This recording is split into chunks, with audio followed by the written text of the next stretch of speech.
ప్రభునందు నాకు అత్యంత ప్రియమైనటువంటి వాళ్ళారా, మన ప్రభువును రక్షకుడైనటువంటి యేసుక్రీస్తు వారి యొక్క శుభనామములో మీ అందరికీ నా హృదయపూర్వకమైన శుభములు వందనములు తెలియజేస్తున్నాను.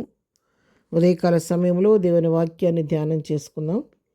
ఈరోజు వాక్య ధ్యానము కొరకు మనం తీసుకున్నటువంటి లేఖన భాగము ఇర్మియా గ్రంథము 30వ అధ్యాయము 17వ వచనం చదువుకుందాం. వారు ఎవరినూ లక్ష్యపెట్టని సియోననియు వెలివేయబడినదనియు నీకు పేరు పెట్టుచున్నారు. అయితే నేను నీకు ఆరోగ్యము కలుగజేసేదను, నీ గాయములను మాన్పెదను. ఇదే యెహోవా వాక్కు. ఆమెన్. దేవుడి వాక్యం అన్నిటిలో దీవించునుగాక. ఉదయకాల సమయంలో ప్రభు మనకిస్తున్నటువంటి మంచి వాగ్దానంతో కూడినటువంటి వాక్య భాగం. అయితే నేను నీకు ఆరోగ్యం కలుగజేసేదను, నీ గాయములను మాన్పెదను అని దేవుడైన యెహోవా ఇక్కడ వాక్కు సెలవిస్తూ ఉంది. ఈ వాక్కు ద్వారా ఈ ఉదయకాల సమయంలో అందరం కూడా ఆదరణ పొందుదాం. ఉదయకాల సమయంలో ఆయన బలహీనులతో, అనారోగ్య పరిస్థితున్న వారితో మాట్లాడుతున్నాడు. నేను నీకు ఆరోగ్యం కలుగు చేస్తానని చెప్తున్నాడు. ఎవరైతే అనారోగ్య పరిస్థితుల్లో ఉండి ఉదయకాల సమయంలో అనేక రకాల వ్యాధులతో, బలహీనలతో కొట్టబడుతూ ఉన్నారో, డాక్టర్లకు అంతుపట్టని వ్యాధులతో బాధపడుతూ ఉన్నారో, రకరకాల వ్యాధులతో విసిగి వేసారిపోయి మందుల వలన, డాక్టర్ల వలన నా వ్యాధి తగ్గట్లేదని జీవితం మీద విరక్తి చెందిపోయినటువంటి వారితో ప్రభువు మాట్లాడుతున్నాడు. మరణశయ్య మీద ఉండి రోగంతో పోరాడుతున్న వారితో ఉదయకాలం ప్రభువు మాట్లాడుతున్నాడు. నేను నీకు మరలా ఆరోగ్యం కలుగు చేసేదను, నీ గాయములను మాన్పెదనని ప్రభు ఉదయకాలంతో మాట్లాడుతున్నాడు. పిల్లారా, మనుషులకు అసాధ్యమైంది దేవునికి సాధ్యము. నేను స్వస్థపరిచే యెహోవాను నేనే అని వాగ్దానం చేసిన దేవుడు ఉదయకాలం నీతో మాట్లాడుతున్నాడు. నేను నీకు ఆరోగ్యం కలుగు చేస్తానని చెప్తున్నాను. కృంగని స్థితిలో నుంచి మీరు ధైర్యం తెచ్చుకొని దేవుని యొక్క వాక్కు పైన విశ్వాసం ఉంచండి.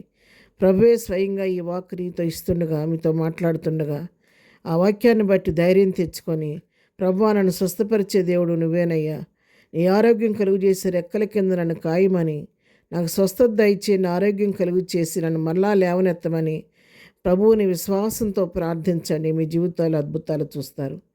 మలాకీ గ్రంథం 4వ అధ్యాయంలో 2వ వచనం మనం చదువుకుంటే, అయితే నా నామమందు భయభక్తులు గలవారు మీకు నీతి సూర్యుడు ఉదయించును, అతని రెక్కలు ఆరోగ్యము కలుగు చేయను గనుక మీరు బయలుదేరి క్రొవ్విన దొడలు గంతులు వేయనట్లు గంతులు వేయుదురు.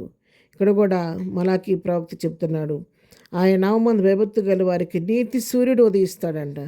ఆయన రెక్కల క్రింద ఆరోగ్యం కలుగు చేస్తాడని చెప్పినట్టుగా ఆయన రెక్కల క్రింద ఈరోజు నువ్వు రాగలిగితే, ఆయన రెక్కల నీడలో నువ్వు ఆశ్రయించగలిగితే, ఆయన రెక్కల క్రింద నీకు ఆరోగ్యం కలుగుద్ది. కాబట్టి నువ్వు మళ్ళా బలం పుంజుకొని కురవీణ దొడవలి గంతులు వేసే శక్తిని దేవుడు బలహీనందరికీ ప్రసాదించబోతున్నాడు. కాబట్టి ఏమాత్రం కూడా దిగులు పడద్దు, చింతించొద్దు, అవిశ్వాసం రానివ్వద్దు, అప్రమకం రానివ్వద్దు. విశ్వాసంతో ప్రభు వైపు చూడండి. లోకాన్ని జయించిన విజయము మన విశ్వాసమే. కాబట్టి మరి విశ్వాసంతో ప్రభు వైపు చూస్తే తప్పకుండా దేవుడి కార్యం మీరు చూస్తారు. పేతురు రాసిన మొదటి పత్రిక 2వ అధ్యాయం 24వ వచనం కూడా చదువుకుందాం. మనము పాపముల విషయమై చనిపోయి నీతి విషయమై జీవించినట్లు ఆయన తానే తన శరీరమందు మన పాపములను రాణి మీద మోసుకొనెను. ఆయన పొందిన గాయముల చేత మీరు స్వస్థతను అందితురి. అవును, ఆయన కార్చిన రక్తం ద్వారా మా పాపాలకు విమోచన, ఆయన పొందిన గాయాల ద్వారా నీకు నాకు స్వస్థత ఇస్తానని ప్రభు వాగ్దానం చేస్తున్నాడు. కాబట్టి విశ్వాసంతో ఆయన చూద్దాం. ఒకవేళ ఏదన్నా మన యొక్క అవిధేయతని బట్టి మనం సరిచేయటానికి ప్రభు ఏదన్నా మనకు చిన్న గాయాలు మనం అనుమతించిన, గాయించేవాడు నేను, కట్టువాడు నేనని చెప్పిన దేవుడు తిరిగి నీ గాయాలన్నీ మానపోతున్నాయి. శరీరానికైన గాయాలు, మనసుకైన గాయాలు మాన్పి నిన్ను మరలా నీకు ఆరోగ్యం కలుగు చేసి కురబిందోడు వలె గంతులు వేయించే దేవుడు మనతో ఉన్నాడు. కాబట్టి అలాంటి సాహస కార్యాలు చేసే దేవుడు, అద్భుతాలు చేసే దేవుని వైపు చూస్తూ శక్తివంతుడైన దేవునికి మన సమస్యను అప్పగించుకొని దేవుడిచ్చి ఆరోగ్యాన్ని పొందుకొని ప్రభు కృపలో ముందుకు సాగిపోదాం. ప్రార్థన. ప్రేమగలిగిన తండ్రి, పరిశుద్ధురాని పాదముల కొందనాలు. ఉదయకాల సమయంలో మాకు ఇచ్చినటువంటి శ్రేష్టమైనటువంటి వాక్య భాగాన్ని బట్టి నీ కొందనాలు నాయన.